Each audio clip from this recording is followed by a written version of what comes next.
Tiap orang akan merasakan hal yang berbeda setiap kali membuka Google dan mengetik.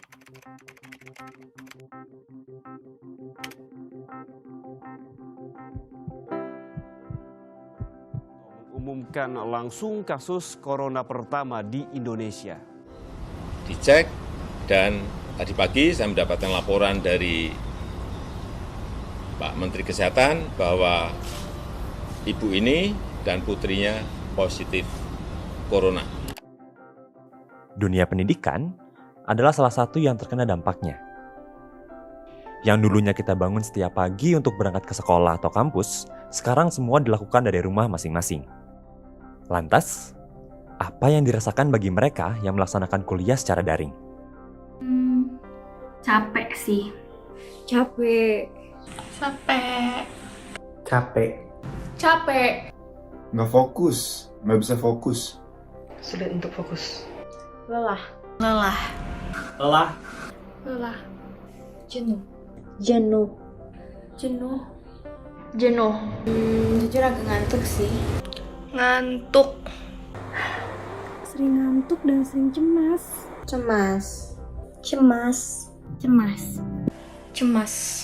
Khawatir. Ngerasa bosan. Bosan sih. Membosankan. Bosan. Saya merasa bosan dan sangat stres. Tertekan, stres. Stressful sih. Lemes. Lesu. Malas. Panik, suka pengen HP gitu deh. Pusing. Suntuk. Sedih. Tidak merasa bebas. Bingung. Unmotivated. Takut. Enjoy tetapi terkadang agak stres. Ini cukup seru dan menantang. Namun hal tersebut membuat saya tertarik. Awalnya sih menyenangkan, cuman lama-lama bosen juga. Nggak seru. Kesel. Selama kuliah online, sampai nggak bisa tuh rambut tadi berantakin kan? Kuliah secara daring tidak semenarik kelihatannya. Ternyata banyak emosi-emosi negatif yang mahasiswa rasakan. Emosi negatif tersebut tentunya akan berdampak terhadap kehidupan mereka. Karena itu, dibutuhkanlah emosi positif.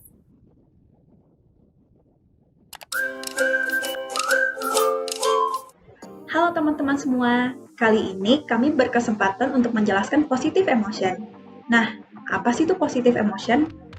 Kohn dan Fredrickson pada tahun 2009 mengemukakan bahwa emosi positif adalah respons situasional yang menyenangkan atau diinginkan, mulai dari minat dan kepuasan hingga cinta dan kegembiraan.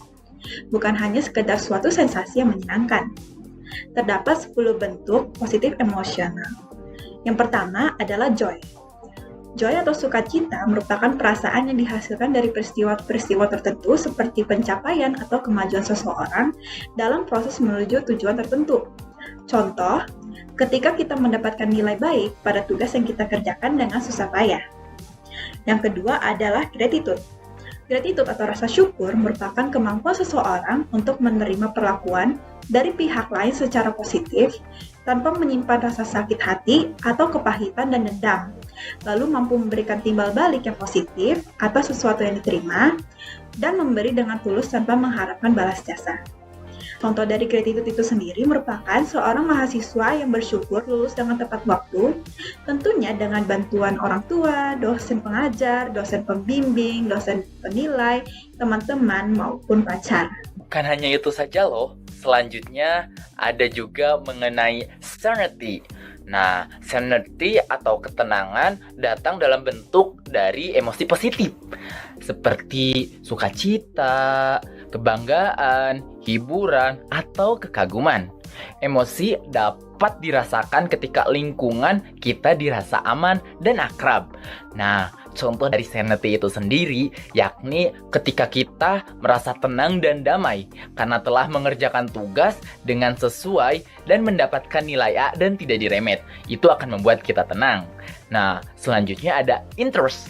Nah, untuk mencapai interest ini, dibutuhkan sebuah usaha dan peningkatan perhatian pada pihak kita. Pada jenis emosi ini, kita dapat merasakan benar-benar terpesona dan tertarik untuk mengeksplorasi hal-hal yang baru atau pada hal-hal yang berbeda dan menarik perhatian kita, sehingga membuat kita mencari tahu hal tersebut. Contoh interest yaitu ketika kita mendapatkan dan mempelajari mata kuliah membuat kita masuk pada jurusannya. Misalnya, kita masuk jurusan communication. Nah, ketika kita tertarik di dunia communication ini, kita akan mempelajari terus mata kuliah komunikasi karena kita memiliki sebuah ketertarikan. Nah, selanjutnya adalah hope. Hope merupakan salah satu bentuk emosi positif yang muncul ketika kita membayangkan situasi yang lebih baik di masa depan. Hope membuat kita lebih optimis karena mendorong kita untuk merencanakan masa depan yang lebih baik. Contoh dari hope adalah ketika kita optimis dan meyakini bahwa kita sebagai mahasiswa dapat lulus tepat waktu dan dapat nilai akhir yang baik. Selanjutnya ada juga emosi positif yang disebut dengan pride. Pride merupakan rasa bangga yang kita rasakan karena suatu pencapaian atau keberhasilan. Pride ini juga lah yang dapat mendorong kita untuk berprestasi ke depannya. Contoh dari pride adalah rasa bangga yang muncul karena kita mendapatkan nilai yang baik pada suatu kuis atau karena kita menang suatu perlombaan. Emosi positif selanjutnya disebut dengan amusement. Amusement merupakan suatu perasaan riang gembira dan terhibur yang kita rasakan karena suatu situasi yang sifatnya tidak disangka-sangka. Contoh dari amusement adalah perasaan yang kita rasakan ketika kita mendapatkan nilai akhir yang baik pada kuis yang mungkin kita tidak belajar dengan terlalu serius. Kemudian yang selanjutnya ada inspiration. Inspirasi dapat membuat individu menjadi lebih bersedia untuk memusatkan atensinya, merasakan kehangatan dalam dirinya, dan menjadi lebih terlibat dalam suatu kondisi tertentu. Contoh dari inspiration adalah saat individu terinspirasi oleh temannya untuk menjadi lebih fokus dalam proses berkuliah dan lulus tepat waktu. Kemudian selanjutnya ada awe. Awe adalah perasaan kagum dan berkaitan dengan inspirasi karena kekaguman akan muncul ketika individu menemukan suatu kebaikan dalam skala yang besar. Contoh awe adalah ketika individu merasakan kagum karena Tuhan yang menggerakkan kita untuk masuk ke dalam jurusan yang kita pilih dan yakin karena Tuhan percaya bahwa kita dapat melewati tantangan dari jurusan yang kita pilih. Lalu selanjutnya ada love. Ketika perasaan yang baik kita rasakan dapat menggerakkan hati kita dalam hubungan yang aman dan seringkali dekat, maka kita dapat menyebutnya sebagai cinta. Dalam hal ini, cinta meliputi joy, gratitude, serenity, interest, hope, pride, amusement, inspiration, dan awe. Contoh dari love adalah ketika kita mencintai diri kita, pasangan kita, lingkungan kita, pekerjaan kita, dan keluarga kita. Nah, jadi kalian sudah mengerti kan apa itu emosi positif dan contoh-contohnya? Ayo kita cari tahu lebih lanjut tentang penjelasan selanjutnya. Nah, faktor-faktor apa saja sih yang bisa mempengaruhi emosi kita setiap harinya? Ayo kita simak penjelasan lanjutnya.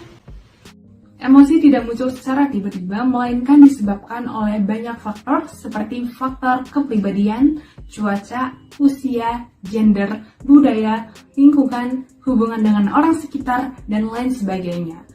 Lalu, apa saja sih faktor penurunan emosi positif bagi para mahasiswa selama pembelajaran jarak jauh? Kali ini kita akan membahas yang lebih lagi dari dua kategori, yaitu faktor internal dan faktor eksternal.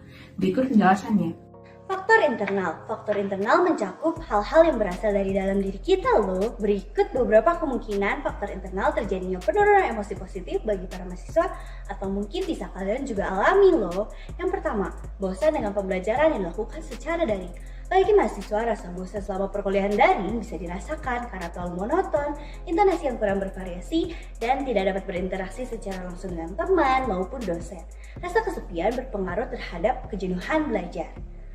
Selain itu, sistem pembelajaran yang kurang efektif dapat menyebabkan penyampaian materi itu sulit dipahami oleh para mahasiswa. Yang kedua, motivasi berkurang karena merasa bosan dan jenuh. Kejenuhan belajar terjadi akibat dari adanya tuntutan bagi mahasiswa untuk selalu mematuhi aturan-aturan, tugas-tugas yang diberikan oleh dosen. Kejenuhan belajar juga terjadi karena kegiatan yang selalu sama yang dikerjakan oleh mahasiswa di setiap harinya. Kejenuhan belajar itu sangat berdampak bagi mahasiswa untuk keberlangsungan pendidikannya. Kejenuhan belajar juga dapat mengakibatkan menurunnya motivasi, konsentrasi, dan daya serap dari intisari materi yang telah diberikan oleh dosen. Selanjutnya ada faktor eksternal. Faktor eksternal itu terkait dengan hal-hal yang ada di sekeliling kita. Berikut terdapat kemungkinan beberapa faktor eksternal yang dapat menyebabkan penurunan emosi positif pada diri mahasiswa atau mungkin sudah dialami oleh diri kalian sendiri. Yang pertama, tugas kuliah yang menumpuk. Tugas itu dari dulu sepertinya merupakan masalah utama bagi sebagian besar pelajar, termasuk mahasiswa. Ini juga terlihat dalam sebuah survei di mana 40,3% mahasiswa menyatakan tugas adalah salah satu sumber stres mereka.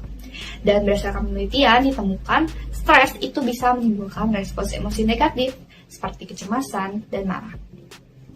Faktor eksternal yang kedua yaitu gangguan terkait penggunaan gadget. Selama pembelajaran jarak jauh pasti kalian menggunakan gadget bukan? Dan dalam penggunaan gadget pasti aja ada masalah seperti masalah sinyal, masalah mic, dan masalah teknis lainnya. Dan tentunya masalah-masalah ini mengganggu pembelajaran dan dapat menjadi sumber stres sendiri. Yang kembali lagi, stres tersebut dapat menimbulkan respons emosi negatif. Faktor eksternal yang ketiga yaitu hubungan dengan orang atau anggota keluarga di rumah. Selama pembelajaran jarak jauh, pasti kalian sering berhubungan dengan orang-orang atau keluarga di rumah. Nah, dalam sebuah penelitian ditemukan bahwa kurangnya dukungan dari anggota keluarga itu bisa menjadi sumber emosi negatif bagi mahasiswa, seperti kecemasan, gelisah, dan marah. Nah, itu dia beberapa kemungkinan faktor penyebab penurunan emosi positif pada diri mahasiswa selama pembelajaran jarak jauh ini. Terus, memang kenapa sih kalau mahasiswa mengalami penurunan emosi positif? Yuk, disimak penjelasan selanjutnya. Emosi negatif adalah emosi yang dapat memberikan dampak tidak menyenangkan dan menyusahkan. Emosi negatif yang tidak terregulasi dengan baik akan membuat seorang individu sulit mengontrol emosi dan perilakunya. Alhasil, mental individu tersebut akan terganggu karena individu tersebut tidak dapat mengontrol diri pada situasi tertentu. Macam-macam emosi negatif ini diantaranya adalah sedih, kecewa, putus asa, depresi, tidak berdaya, frustasi, marah, dendam, dan lain-lain. Biasanya, emosi ini menunjukkan adanya evaluasi diri atau perasaan yang merugikan. Keadaan ini tidak nyaman, tapi juga dapat menyebabkan munculnya masalah kesehatan jika stres menjadi kronis atau berlebihan. Emosi negatif juga dapat membuat diri menjadi tidak mencintai diri sendiri dan orang lain, kurangnya kepercayaan diri, harga diri, dan kepuasan hidup secara umum. Emosi negatif itu menggelisahkan, jadi ketika orang mengalaminya, mereka akan mencari cara untuk menghilangkan ketidaknyamanan tersebut. Namun, emosi negatif juga dapat membuat tubuh mengenali dan mengingat situasi tertentu agar kita dapat menjaga diri dengan lebih baik lagi, serta dapat meningkatkan kemampuan kognitif seseorang.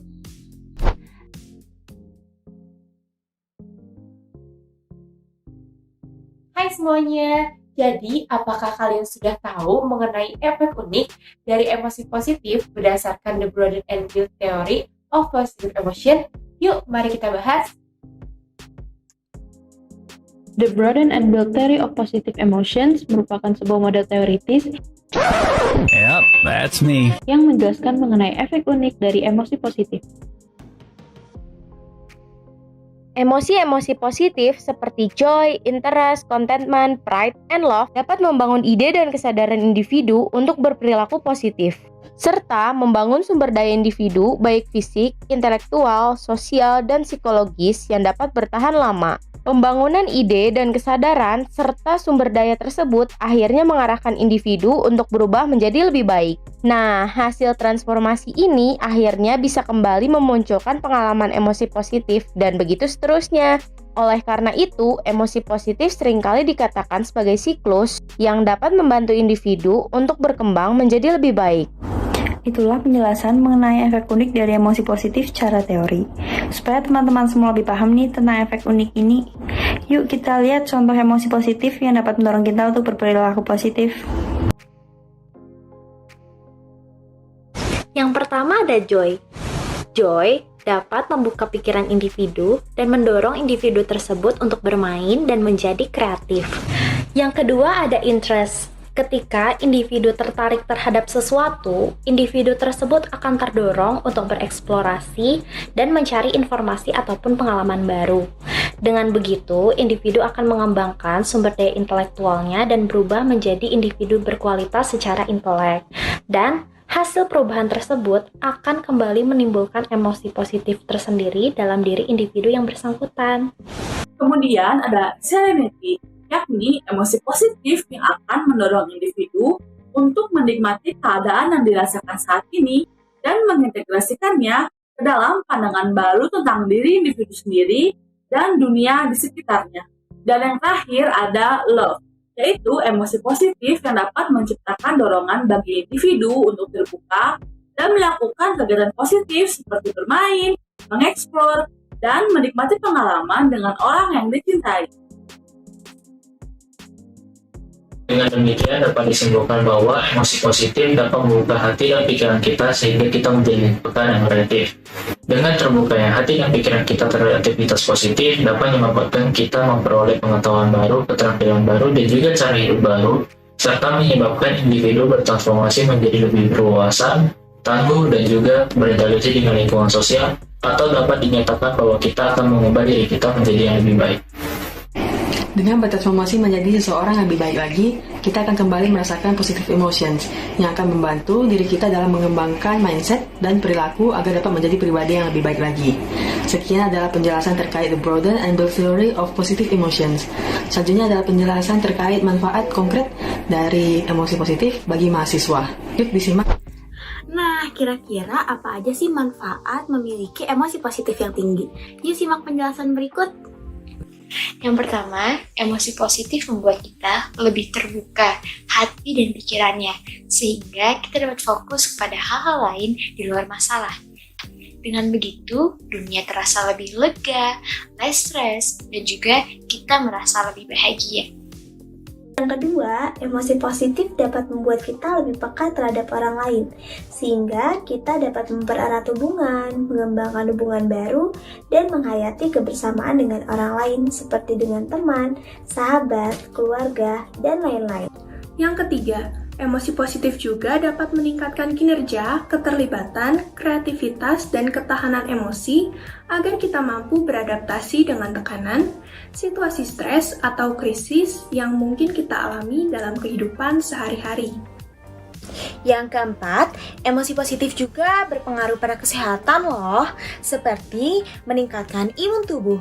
Karena emosi positif mendorong individu untuk menjadi lebih produktif dan fit, serta menyeimbangkan hormon tubuh. Selain itu, emosi positif, khususnya pada emosi bahagia, yang juga membantu kita untuk menjaga pola hidup dan memiliki kebiasaan yang lebih sehat. Yang kelima, emosi positif mampu merubah masa depan. Hah, kok bisa? Ternyata emosi-emosi positif yang dirasakan mampu mendorong kita untuk memberikan usaha yang terbaik dalam setiap proses kehidupan, sehingga nantinya mampu merubah atau memberikan masa depan yang lebih baik. Dan yang keenam, emosi positif mampu membuat kita menjadi lebih tenang, sehingga dapat memperluas cara berpikir, bertindak, dan membangun sumber daya pribadi, sosial, dan intelektual. Selanjutnya, kita akan membahas mengenai emosi negatif serta cara menguranginya pada masa pembelajaran daring saat ini. Pasti pada penasaran kan? Yuk kita simak bersama-sama. Berdasarkan penelitian yang dilakukan oleh Son dan kawan-kawan pada tahun 2020, terdapat 82% mahasiswa yang menunjukkan kekhawatiran terhadap performa akademis mereka selama menjalani perkuliahan daring ini. Survei yang dilakukan oleh Navita Sari pada tahun 2020 juga menunjukkan terdapat gejala stres pada mahasiswa yang menjalani perkuliahan daring. Lalu, bagaimana sih cara kita mengurangi emosi negatif? Yuk kita simak. Nah, cara mengurangi emosi negatif yaitu kita dapat mengembangkan emosi positif yang kita miliki di dalam diri dengan cara seperti berikut. Yang pertama, kita dapat merubah cara berpikir kita. Kita dapat mengontrol kekhawatiran dengan berpikir positif bahwa kita dapat menjalani perkuliahan dengan baik dan mencapai tujuan akademik yang kita miliki. Yang kedua, jika kita mengalami stres, kita dapat menghibur diri kita atau kita juga dapat bercerita kepada teman atau keluarga untuk meringankan stres kita. Dan yang terakhir, apabila kita mengalami kegagalan, kita dapat bangkit dan bersemangat kembali untuk mencari jalan keluar agar tujuan yang kita inginkan dapat tercapai. Jadi, itulah emosi negatif yang dialami mahasiswa selama masa pembelajaran daring serta cara menguranginya. Bagaimana penjelasan tadi? Apakah sudah cukup jelas? Jika sudah, semoga dapat bermanfaat ya. Oh iya, jangan lupa untuk stay tune karena masih banyak penjelasan yang gak kalah menarik nih sehabis ini. Nah, setelah memahami apa itu emosi negatif, gimana sih cara ningkatin emosi positif supaya emosi negatifnya nggak muncul lagi? Yuk disimak! Cara mempertahankan dan meningkatkan emosi positif joy. Yang pertama, jagalah tubuh dengan baik seperti tidur yang cukup, nutrisi yang cukup, dan berolahraga secara teratur. Yang kedua, berusaha mengubah pikiran negatif sepanjang hari dan melihat setiap pengalaman sebagai momen pembelajaran. Cara meningkatkan positive emotion gratitude. Yang pertama, menulis jurnal syukur. Luangkan dalam sehari untuk mengingat pengalaman sendiri perihal menerima hadiah, kenikmatan, keberuntungan, serta hal balik lainnya yang diterima. Lalu yang kedua, mempelajari doa untuk bersyukur. Doa syukur dianggap sebagai bentuk doa yang paling kuat karena melalui doa-doa ini, orang-orang mengenali sumber utama dari seluruh diri mereka. Lalu yang ketiga, coba untuk merasakan. Melalui indera kita, kemampuan untuk menyentuh, melihat, mencium, merasakan, dan mendengar, kita mendapat kenikmatan tentang arti menjadi seorang manusia dan betapa ajaibnya hidup itu. Serenity dapat ditingkatkan dengan berlatih teknik mindfulness dan meditasi. Luangkan 5-15 menit saja setiap hari untuk melakukan mindfulness atau meditasi. Cara lainnya adalah dengan memiliki lifestyle yang sederhana, seperti dengan menghargai alam dan memiliki relasi yang mendukung.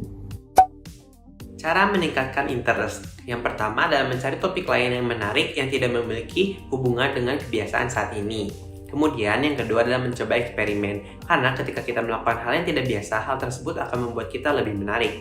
Yang ketiga adalah mendengarkan podcast. Podcast penuh dengan cerita detail dan fakta yang mengejutkan. Jadi podcast dapat memberi kita banyak hal baru dan inspirasi baru.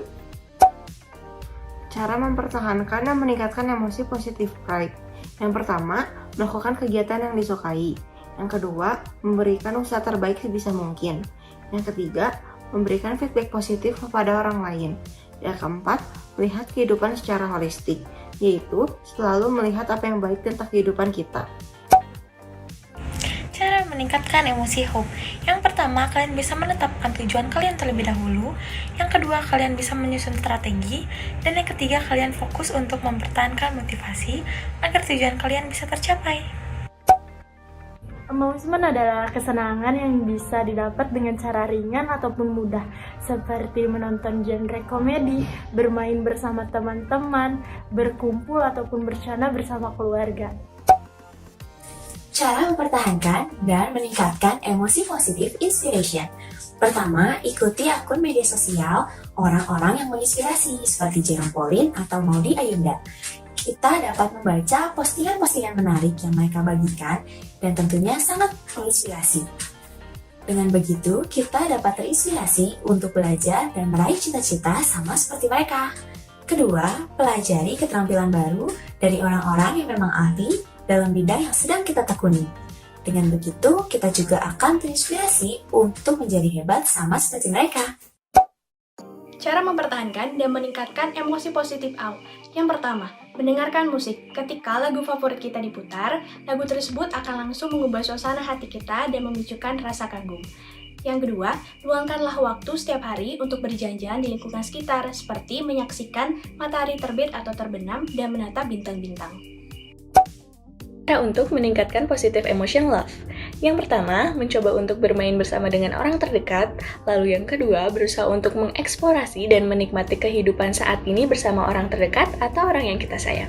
Lalu yang ketiga, memberikan apresiasi pada diri sendiri atau orang lain. Setelah mengetahui cara-cara untuk meningkatkan emosi positif, Maka kita sebagai mahasiswa dapat menerapkan beberapa strategi yang diharapkan dapat meningkatkan emosi positif yang kita miliki di masa perkuliahan online seperti saat ini. Misalnya,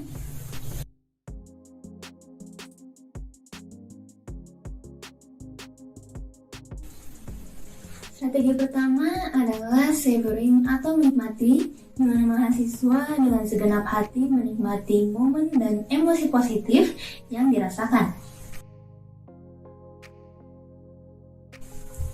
Strategi selanjutnya adalah capitalizing atau menggunakan kesempatan, di mana mahasiswa dapat mengetahui cara untuk membuat emosi positif itu muncul kembali di masa depan. Strategi berikutnya adalah broadening, di mana mahasiswa dapat merenungkan semua hal baik yang pernah terjadi di hidupnya. Strategi berikutnya adalah reminiscing atau mengenang, di mana mahasiswa dapat mengingat kenangan positif di masa lalu, di mana ia merasakan hal yang sama. Strategi berikutnya adalah social sharing, di mana mahasiswa dapat menceritakan pengalaman dan emosi positif yang mereka alami kepada orang lain. Berikutnya adalah be good to yourself. Ketika beban perkuliahan dirasa terlalu berat, tugas menumpuk seakan-akan tidak kunjung selesai, merasa jenuh karena setiap hari harus berhadapan dengan laptop, luangkan waktu untuk beristirahat sebentar. Mahasiswa dapat berhenti sejenak dan berikan reward untuk diri sendiri. Ucapkan terima kasih karena telah berjuang dan bertahan hingga saat ini. Jangan pernah menuntut diri secara berlebihan. Berikut ini adalah beberapa cara yang dapat dilakukan ketika mahasiswa sedang mengalami emosi negatif. Yang pertama, berbincanglah dengan teman yang dapat membantu Anda melihat hal-hal positif. Dan yang berikutnya, berhentilah sejenak, beristirahat, dan luangkan waktu untuk berjalan-jalan sebentar, atau mendengarkan musik favorit, atau melakukan hal-hal yang menyenangkan. Ketika kita menerapkan strategi ini dalam kehidupan sehari-hari, kita akan dapat meningkatkan emosi positif yang kita miliki selama menjalani perkuliahan online. Dan hal ini dapat bermanfaat untuk diri sendiri dan juga orang-orang di sekitar kita. Dari hal-hal yang telah dibahas sebelumnya, kita jadi semakin mengenal tentang emosi positif, seperti penyebab menurunnya emosi positif, manfaat memiliki emosi positif, serta strategi yang dapat diterapkan untuk meningkatkan emosi positif dalam menjalani perkuliahan online. Maka dari itu, yuk kita sama-sama menerapkan strategi yang dapat meningkatkan emosi positif yang kita miliki, meski sedang dalam situasi yang kurang menyenangkan.